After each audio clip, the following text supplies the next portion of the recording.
Les amis, bonjour. Aux côtés des couples d'écrivains mythiques, Musset et George Sand, Verlaine et Rimbaud, Sartre et Beauvoir, il convient d'inclure Anaïs Nin et Henri Miller. Ce dernier devant par ailleurs au soutien financier de sa maîtresse la publication de Tropiques du cancer. Anaïs Nin jouit à juste titre d'une réputation sulfureuse. Il convient en effet de ne pas se fier à son visage de poupée de porcelaine japonaise. Cette franco-cubaine, née à Paris en 1903, est de loin la première sous une forme aussi crue à lever le voile sur le désir féminin, elle qui assume être dévorée par le démon de l'amour. Ma seule religion, ma seule philosophie, écrit-elle, mon seul dogme, c'est l'amour. Tout le reste, je suis capable de le trahir.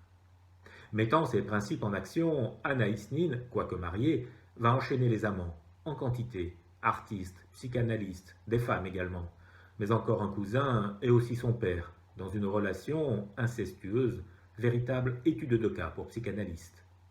Et c'est consciente de sa singularité qu'Anaïs, en grande adepte de la psychanalyse naissante, va se lancer dans la rédaction de son célèbre journal intime, 60 ans durant, dans lequel elle consignera sa vie dans des pages à cœur ouvert, bouleversantes, lumineuses, et d'autres, plus sombres, gênantes, voire carrément malsaines. Elle ne cachera donc rien de ses amants, parfois célèbres, comme Antonin Artaud, Duchamp ou encore Henri Muller, dont elle est littéralement folle du plaisir qu'ils lui procurent, en sus d'affinités intellectuelles manifestes. Mais le journal vaut aussi par ses réflexions sur l'art, le sens de la vie, la féminité.